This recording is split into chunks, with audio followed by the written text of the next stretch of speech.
topics that we need to make sure we're supporting. Yeah. Some of it's even like, you mean you're dealing with this issue too? Because I think sometimes we feel a little isolated. We talk about that a lot. It's a great format, though. Yes. Just the way you've structured it. So, yeah. Thank you. Marvin has been super supportive.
Okay, y'all want to just get this started? Okay. All right, good afternoon, everybody. We're going to reconvene, and we do want to make this a little more interactive because I know you have had sort of a data dump of information and presentations and PowerPoints, and there's only so much one mind can handle. So one thing we'd love for you, if you grab those note cards that are in front of you, the notepads, and if you have a question that you would like to ask us, it might be something that came up or kicked up in another session, or you have a question about something you've heard in either of our sessions, we'd love to know that. You don't have to sign your name to it, especially if it's something personal that you want to keep anonymous who it is. But I can assure you, if you have that question, someone else in the room will have that question. And for those who are joining us online or watching this back, we'll read those questions out loud and then have a chance to answer them. So we've talked about the role of the church. We've talked about the role of parents. Now we're going to focus on our students, no matter what age, 5 days old, as we had our 5-day-old with us, or even into what I would call young adulthood, because even as students go off to college or don't choose to go to college and then they live at home for longer, we have longer and longer periods of adolescence. And so what we want to think with you about is, what are successful failures? How can you allow and process and learn through the mistakes that are going to happen inevitably and invariably in any child's journey? And so the verses that I've chosen to frame this discussion with come from Mark 8:35, which is I used in a book that I wrote entitled Losership, not Leadership. The Bible has a lot to say about losing more than leading. And so the book is Losership, the Door to a Joyful Life, based on Jesus' statement, he who saves his life will lose it, but he who loses his life, and what is he talking about there? We lose that image of the life we thought we were going to have, right? The story we thought things were going to be, how I live the life my way. He who loses his own personal ambition will save it. He who loses his life for my sake and the sake of the kingdom will save it. Well, how do we go about doing that? We do that by forming what I would call a circle, and we'll talk a little bit about what kind of circle as we close this session. But that circle is based on Philippians 4, 9, and 10, a simple model of helping not only students but parents and grandparents, and it's simply this. Let's see if I can can't advance the slides. I don't know if it's working. It's not even vibrating. They told me if it isn't working, it'll vibrate. Let's see here. If I stand real close, there it is. Did I do something? Did I mess me up? There we go. So there's Mark, and then there's Philippians. Whatever you have learned or heard or seen or received in me, put it into practice. So we see that as a virtuous circle. And the God of peace will be with you. So we'll come back to that. But that will form a wall around our students and each other. So first of all, has anybody written down a question that they would like us to think about? Maybe Danny can help us collect them, and then I'll read them while we're talking, and then we'll start answering them. All right. So let me say also, as we're beginning, thank you to Marvin and Danny and this team for just incredible hospitality and the work you've done. I just love these kind of days, and I hope that you'll stay in touch with us. We're pretty accessible. Both of us are on LinkedIn, and you can find Kelly especially at christchurch.us. And thank you. And so that would, we'd love to just stay in touch with you as we go forward. So two authors that have really shaped our thinking, especially as it comes to student life. One woman is by the name of Jennifer Braheny Wallace. Jennifer Braheny Wallace has a number 4 best-selling book on the New York Times list called Mattering, How to Show Someone They Really Matter. But she and another woman is Michelle Eichard. And Michelle Eichard wrote 8 failures that every child must go through, 8 mistakes that every child must experience. And so I'm going to draw from both of them here, but there are 3 basic kinds of failure. I'm going to get out of the way. For every child, okay? So you guys can see. And every parent. And one is what we call just your basic failure that we go through in life. The light goes out, we replace the light bulb. The pot overflows on the stove, and we learn to cook differently. Okay, that's a basic failure. That's not our topic for today. Then we have complex failures, where just the total system collapses around the situation, where you have not only, say, a really bad mistake, but it goes beyond things into the legal realm. Maybe there was an abusive situation that requires the authorities to step in for reporting. Those are multiple layers, and that's not what we're talking about today. All right? But what Michelle Eichard describes is what we call intelligent failures.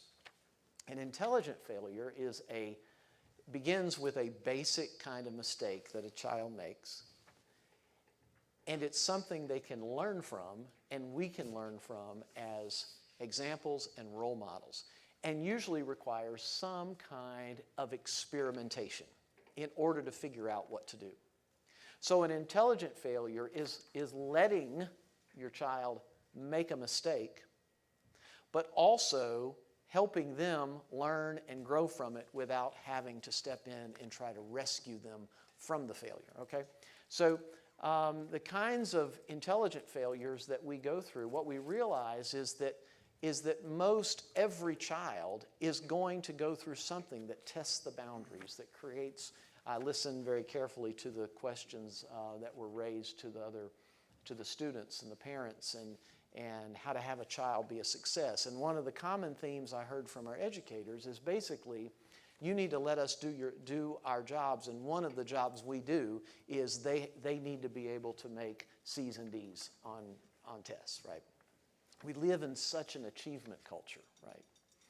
Everybody's a winner. Everybody has to be a high achiever. And we create, as parents, I know I did, kind of a narrative in my head about, well, if I go to church and I do this and I do this, my child will then be able to, right?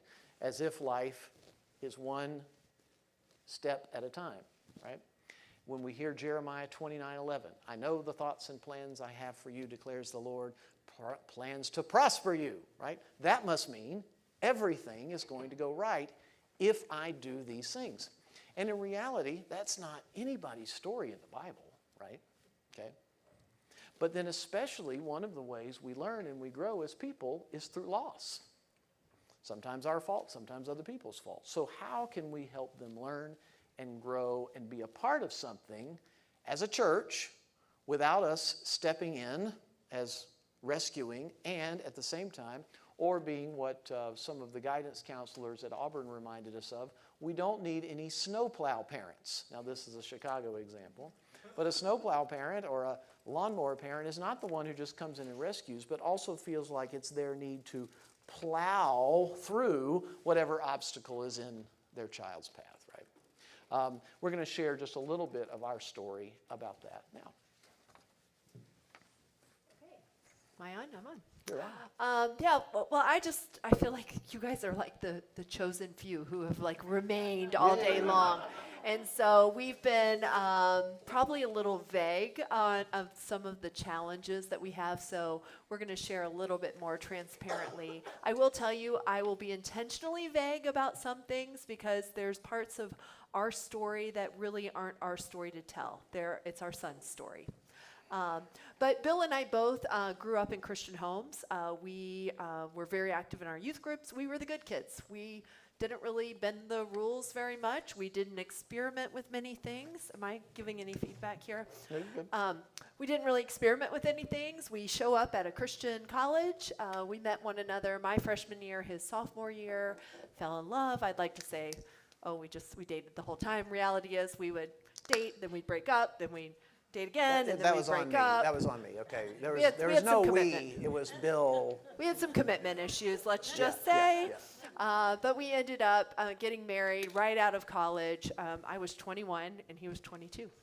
So very young. I sometimes think, wow. Very wise for our years, yes. Yeah, very wise, very wise. Old souls. But it was one of those, Bill was continuing his education at Baylor, and we were either going to go our separate ways or we were going to get married. So we said, we love each other, let's do this, let's do life together. About 5 years after, so Bill was pastoring, he was on staff at a church and then pastoring a church, a small church, while he was working on his master's and PhD, and I was working a lot, traveling a lot, and about 5 years into that, we decided, let's start a family. So we did, and along arrives our sweet, perfect little boy, Yes, Parker, the golden one. blonde-haired, blue-eyed, Yep. just so Cotton pure. top. He was the only child. He was the only grandchild. He was the only nephew, and he was a pastor's kid. He was adored and spoiled, rotten. We at that time moved right before he was born. We moved to San Angelo, Texas, and so then Parker was born. He was adored. He was showered. I was telling somebody the other day. They're like, "Oh, we have a baby shower." I said, "Oh, do you have a few?" And they were like, "No, just one. It's really embarrassing." I think we had 9 baby showers. I mean, it was just insane. So much stuff. A few years later, we said, Parker's so great, let's try again. And so we did. I got pregnant, and then we had a miscarriage when Parker was about 2 years old. And then we continued to try and failed over and over again. Now, that doesn't really have to do anything with parenting, but it does have to do with a little bit, how do you continue to parent one when you're experiencing some grief and loss personally, right? Walking through things.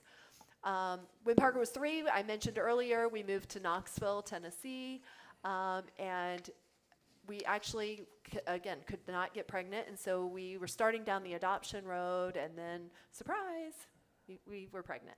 And I had a very difficult pregnancy. I was on bed rest most of the time with a 5-year-old.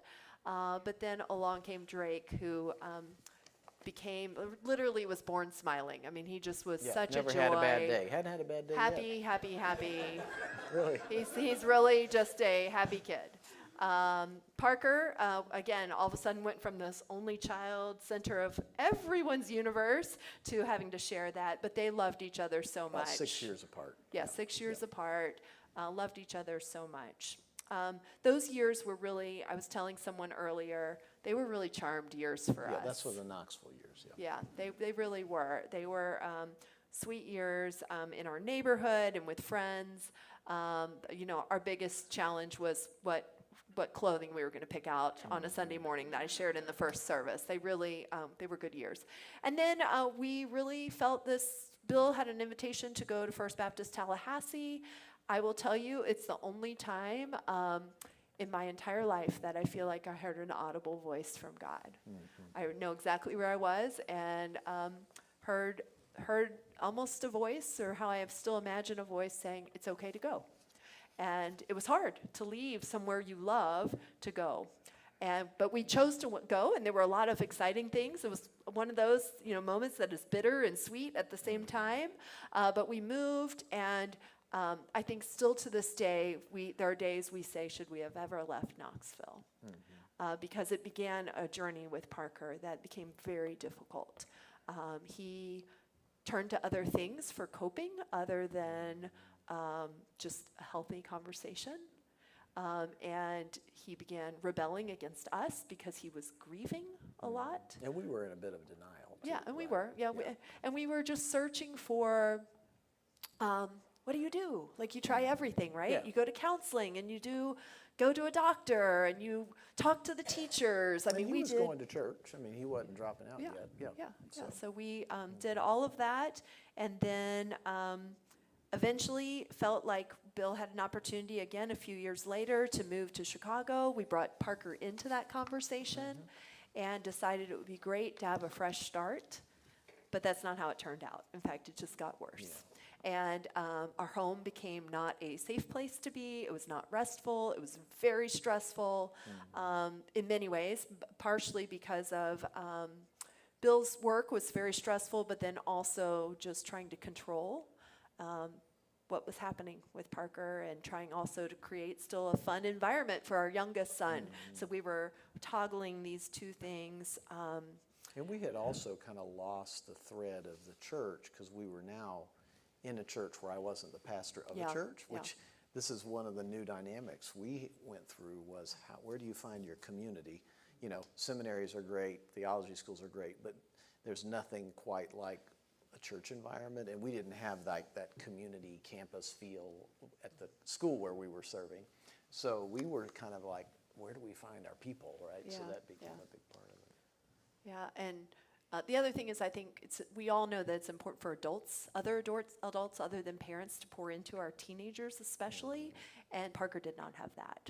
Where he did have some encouragement was through the swim team. One good thing that happened in Tallahassee is we got connected to the swim community. Both boys are outstanding, amazing swimmers, and began swimming competitively. And so that became very much a lifeline for our family. But what I would say about all of that, he ended up going to college. It ended up and dropped out after COVID. COVID hit, and those were very stressful days. But a few things we had to just decide. First of all, is regardless of what we went through, we decided to commit to a relationship. And we said, we're going to stay and remain with Parker as much as we can. And we had to also reconnect with one another and commit to one another. There were many days we were not on the same page. And I remember we reached out. We did have counseling individually and then together. And someone said, do you guys want to stay together? And we had to look at each other and say, yeah, we do. And we want to be a team in this and figure out a way to move forward together. I think that's one of the challenges with parenting, is it impacts your marriage, right? And you're just trying to say, okay, this little baby boy who we have adored our whole life, how do we help him? And then how do we also help one another through it? So those were just two, I think, takeaways for me. And I thought of another one that I wrote down, and I've already forgotten it. So, but it's well, related to getting on the same page with each other. As you know, children are very good, and they've learned you from the moment they got out of the womb, which one of you is the one they go to for which need, right? They know how to drive a wedge. They kind of have figured that out, and they play one off the other. So one of the things it took us a few years to figure out is, hey, we're giving different answers to simple questions, and we've got to figure out a new rhythm of how do we, in the simplest of decisions, be saying the same thing, even if the other person is wrong. Right? Yeah, yeah. And Yeah. since I was rarely wrong, I knew that I would have to just kind of be humble about it and say, well, what your mother said was probably right, So. Well, and I'm never wrong, just Yeah, so yeah. I'm, yeah, so, Yeah, but we had to kind of support each other, even if the message wasn't the right message. This was going to be our message on this particular issue. yeah, we used to say, have you talked to Dad about this, or have you talked to Mom? What did they say? Yeah. Okay, that's what I say too. Yeah, And we're- that's hard. We're That's still hard. saying that a lot. Yeah, yeah. And I think the last thing I would just say, I thought of it, is just to say we really did surrender. At some point when your kids get old enough, you realize you cannot, when they're little, you control every little thing that they do. But at some point, it's their life. And we had to release some of that and say, we support you, we love you, and we know there's a life, but it is your life. And so, and we'll be here in every step of the way along that. So anyway. Yeah, I think one of the things in addition to what Kelly said is I internalize this too much. Because a couple of times when I'd share it with people, especially work colleagues, they just kind of stared at me.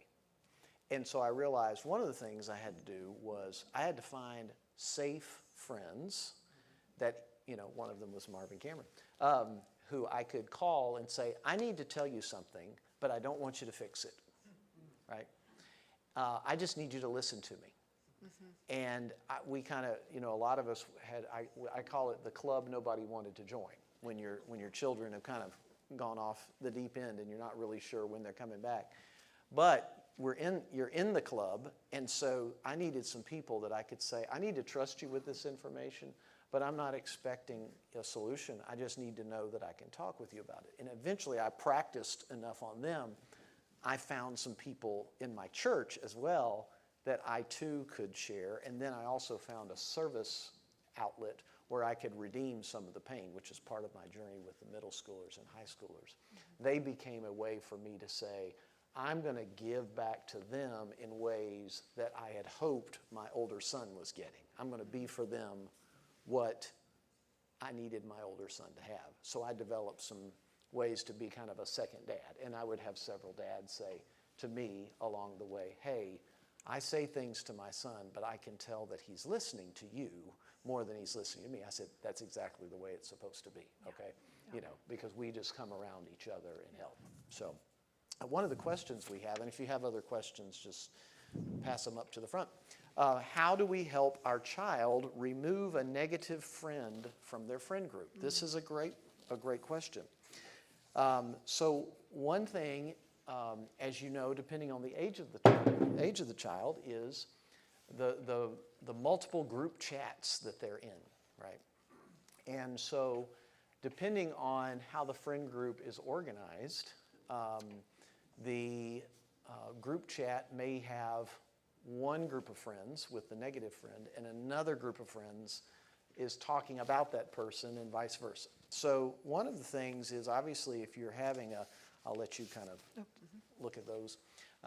One of the things you want to do is, obviously, I heard this suggestion in the session earlier, you want to name and talk with your child about this particular friend as a person, because our child has been the negative friend, okay, and who needed friends. So you really don't know all that they're going through, but you want to say, okay, I'm not asking you to stop talking to that person permanently. I'm asking you to change how you relate to that person and what we're going to do. Does that mean we're going to sit at the lunch table with that person? Does that mean we're going to see this person all the time? And then, if you know the parents, it's a good idea to talk to the parents first about your perspective on the relationship. Right now, my son, my daughter is in a space right now where I am having to help them make healthy choices. And it's not about your child, right? It's really more about them. We're setting some new boundaries, we're creating some new conditions, even if it is possible that other child has been a negative influence. You really want to keep all that focus on you and your child, right? Because again, we really don't know anybody else's story. So if the parents can talk and say, we want to create some other healthy ways to relate. So we'll let them see each other at school. We're willing to give them a ride home. We're willing to help them come to our home. They're welcome anytime.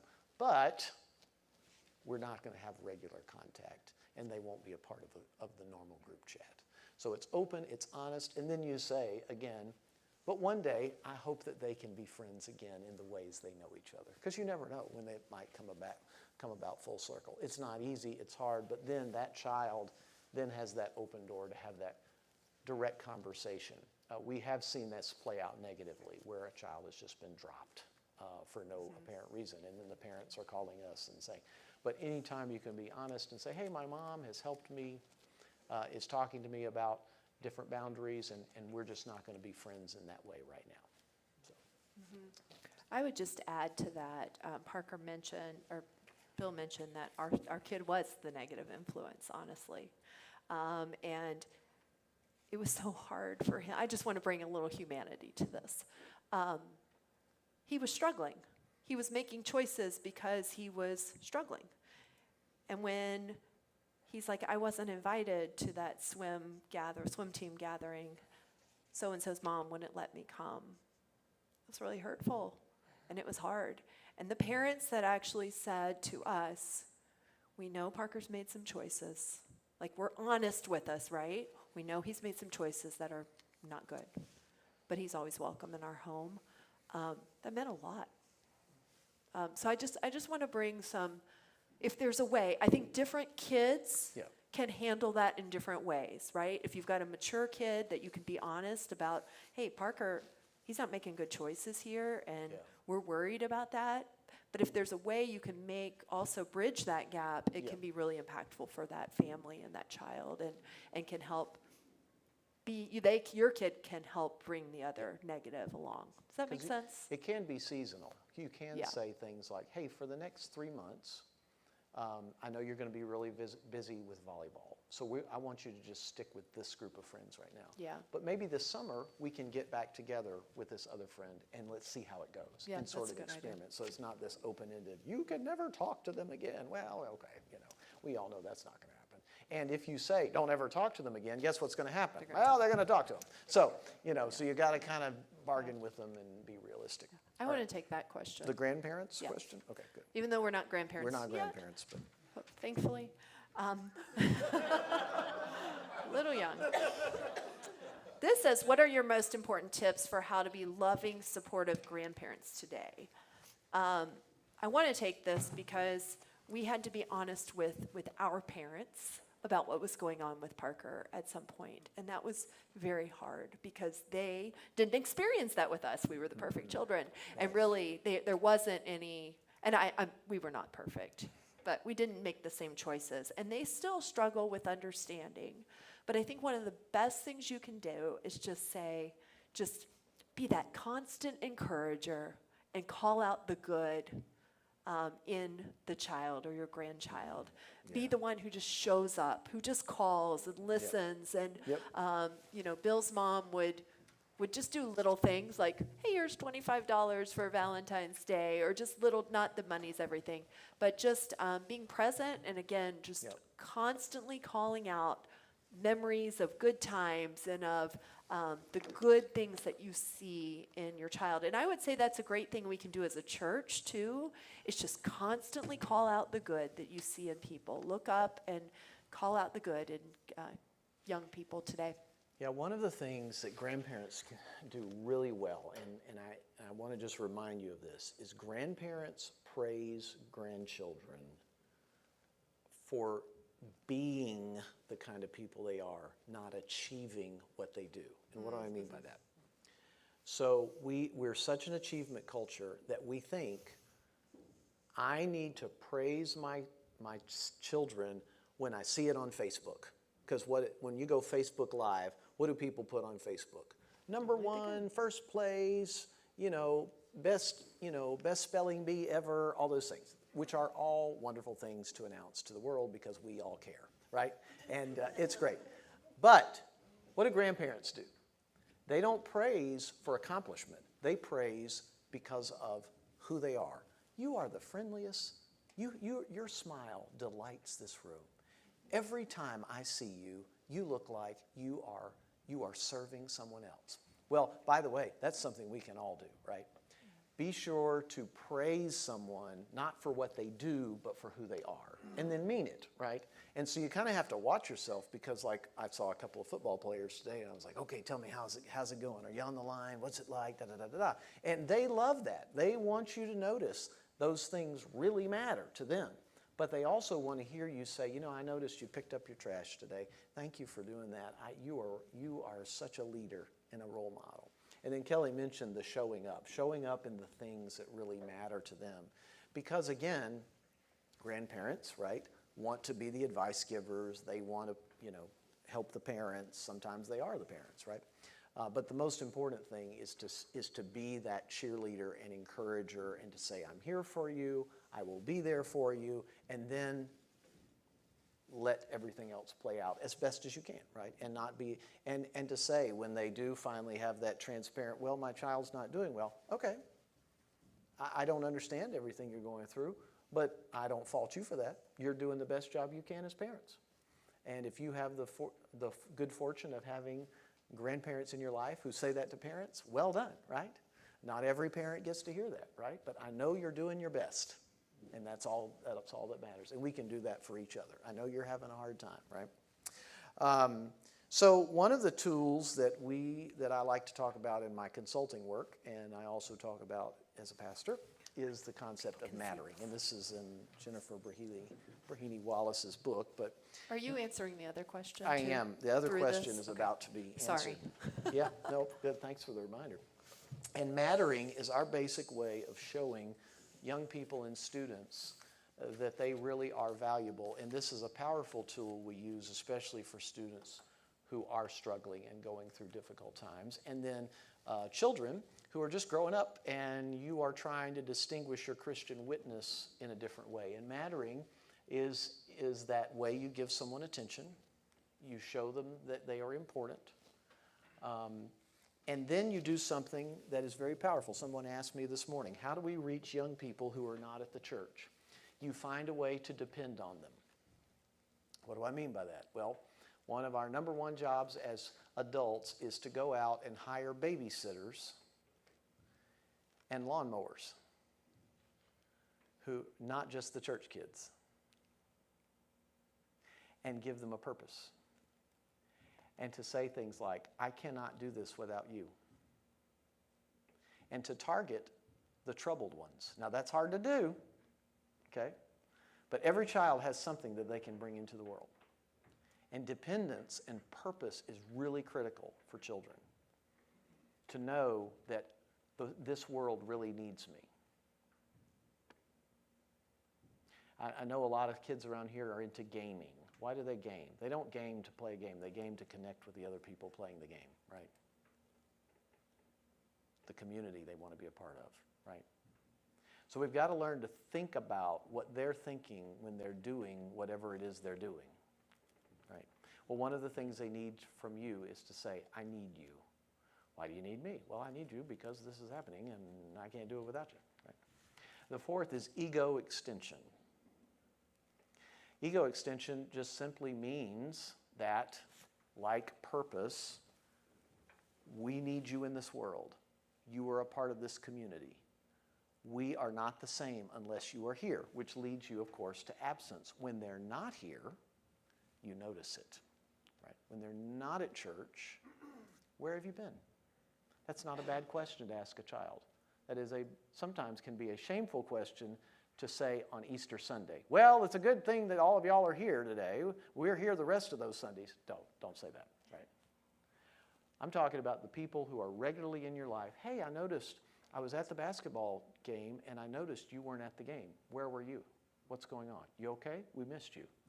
Our Sunday school group is not the same without you, right? It's communicating to them that you bring something to us that we can't have unless you're in our lives. Appreciation. Again, appreciating them not for what they do, what they accomplish, but who they are. Individuation. This is the unique gift I see in you. And this is really cool because if you don't have kids, this is where you come in. I was talking to two women earlier today, and we were talking about this. I said, because you don't have kids, you have better eyes to see this, right? because parents are coming in stressed and pulling their hair out and, oh my gosh, I can't believe we're doing all this stuff. But you have the eyes to go up to a child and say, you are so special. I just noticed this look on your face. When in doubt, start with clothes, right? Okay? Look at their shoes. What are they wearing? Look at their socks. What are they wearing? I love your choice of color, right?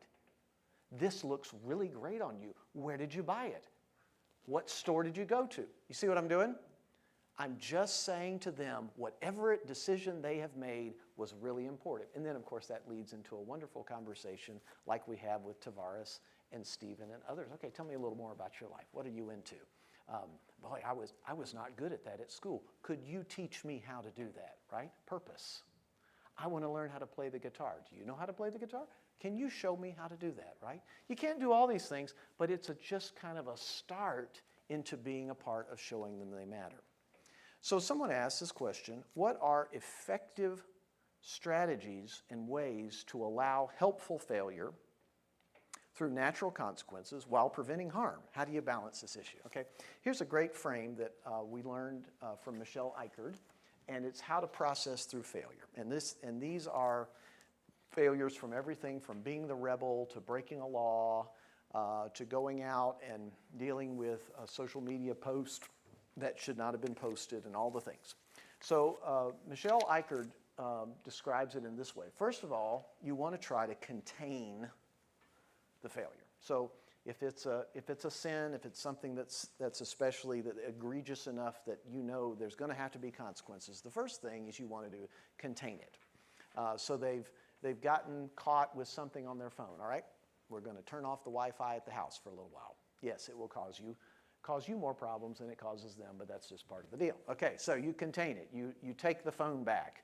You do whatever it's necessary to sort of put everything into a jar and say, okay, we're going to kind of get our arms around this problem and we're going to spend a few days kind of working through it. If the principal has called you and said, okay, Johnny has violated something and it looks like we might be headed to a suspension, okay, we're going to sit down here and we're going to sit and find out, tell me your side of this, let's find out what's going on from the principal, nice, orderly, get the facts, get everything, and affirm to the child, I love you,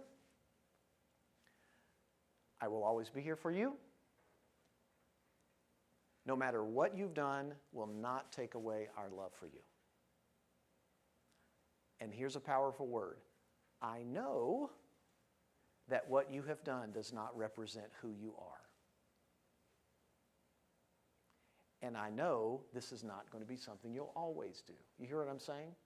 So I know you as a different kind of person, and that's what I'm going to believe about you in this situation. Okay, so that's the contain.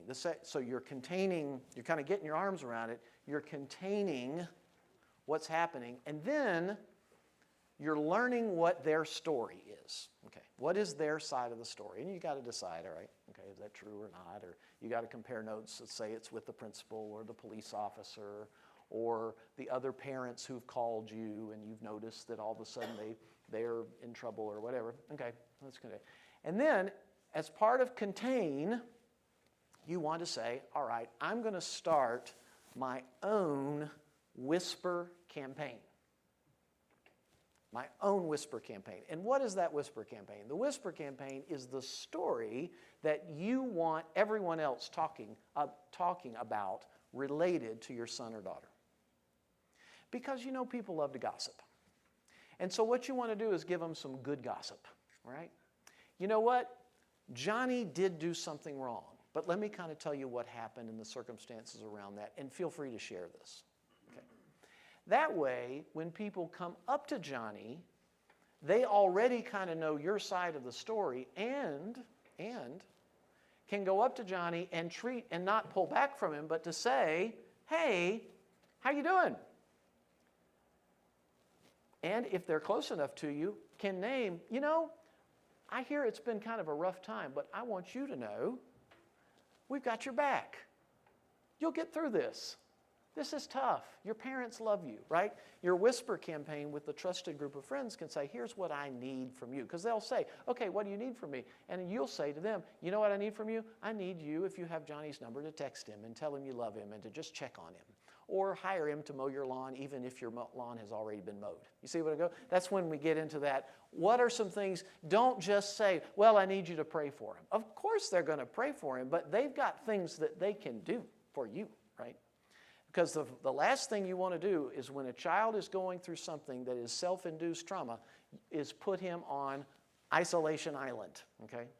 You got to find a way to surround him. That's all part of contain. And then resolve. Okay, resolve. What are we going to do about this? Well, you're going to be suspended for a few months. What are we going to do about that? Okay, well, you're going to be suspended. I know that's going to be tough. You're going to be off the team. You're going to have to deal with this. You're going to do this. We may have to go down to family court. We might have to see the police officer. Yes, you were driving 40 miles an hour, in a 20-mile-an-hour zone. Okay, well, you know what? It's not the end of the world, but you should never do it again. So we got to resolve this. And here are going to be the consequences, all right? We love you. We care for you. Everyone is here supportive of you. But instead of getting to drive for the next 30 years, you're going to get to what? No. Instead of doing this, we're going to invite you to choose your adventure. Okay? Notice what I just did. They're going to get to be a part of their consequences. I know that's not the way it used to be, right? But it is the way it is now. So they get to choose everything. So they get to choose their consequences, right? You can be grounded and stay at home and never turn on the TV the rest of your lives. Nah, I'm not going to do that. Okay. You are going to get to go down to the homeless shelter after we go to church on Sunday, and you're going to get to serve lunch for the next 4 weeks. On your way to church, did you notice? On your way to church now, you're going to get to pick up this family that doesn't have a ride to church, and you're going to get to take them to church. Did you notice what I'm doing, right? Everything is going to feed back. The consequences are all going to have this positive, right? We're going to go to church. We're going to go to church. On Wednesday nights, when you're on your way to the high school ministry, you're going to do this, right? Everything ties back. And then there's going to be a reward system. So it's service-related, it's purpose-related, it's mattering-related, and then there are going to be rewards as you go. So if you do this for the first 2 weeks, we might back off that, right? If you don't do this, we'll just extend it 2 weeks. We'll write a little contract together. You do this, I do that, right? And that kind of sets the frame for them to be involved. And then evolve. What did you learn from this? How are you going to be different? What new boundaries are you going to put in place, right? Because as a parent, the violation might have been so bad if they've been suspended for a while from school. In order to get back to school, you've got to have some new rules. We might be checking homework. We might be checking our notebooks. We might be going through backpacks more often. That's the way it goes. Any other? All right. Any other questions? We just got 2 minutes to wrap up, so I want to do one quick thing, and then Kelly's going to do a closing story, and then we'll go to commercial for those of us joining online, and then we'll wrap up. The last thing I just want to encourage you to do, going back to Philippians 4, is to build a circle. And what do I mean by that? We're all learning to practice in these days. None of us have lived through the times that we're living through. So we've got to have kind of a mindset to think like a beginner. What would it be like to practice an instrument for the first time? Well, you would have to go through a lot of steps. If you're going to learn a new sport, if you're left-handed and you're learning to write with the right hand, you're going to have this beginner mindset. That's what you want to do. Build a circle of trust around you where you can start practicing with a group of people. And who should be in that circle? Obviously, you need someone older than you who can help you. You need maybe a parent who has been through some struggles like you. And you need someone younger than you that you can be pouring into, that maybe someone else is struggling with as a parent. But hey, I want to show up at their ball game. I want to be teaching their Sunday school class. I want to pour into them and start creating a circle around you that can help you do what Paul says. Whatever you have learned, heard, received, or heard in me, put it into practice and start practicing. And the God of peace will be with you. I want to close with this last story. So a few years ago, when our son Parker was going through some stuff, I was on Facebook. Have any of you seen this picture before? This picture popped up in my feed. I'm not sure why. And the following story was with this. It said, in the Babemba tribe of South Africa, when a person acts irresponsibly or unjustly, he is placed in the center of the village, alone and unfettered. All work ceases, and every man, woman, or child in the village gathers in a large circle around the accused individual. Then, each person in the tribe speaks to the accused, one at a time, each recalling the good things the person in the center of the circle has done in his lifetime. Every incident, every experience that can be recalled with any detail and accuracy is recounted. All his positive attributes, good deeds, strengths, and acts of kindness are recited carefully and at length. The tribal ceremony often lasts for several days. In the end, the tribal circle is broken, a joyous celebration takes place, and the person is symbolically and literally welcomed back into the tribe. Isn't that beautiful?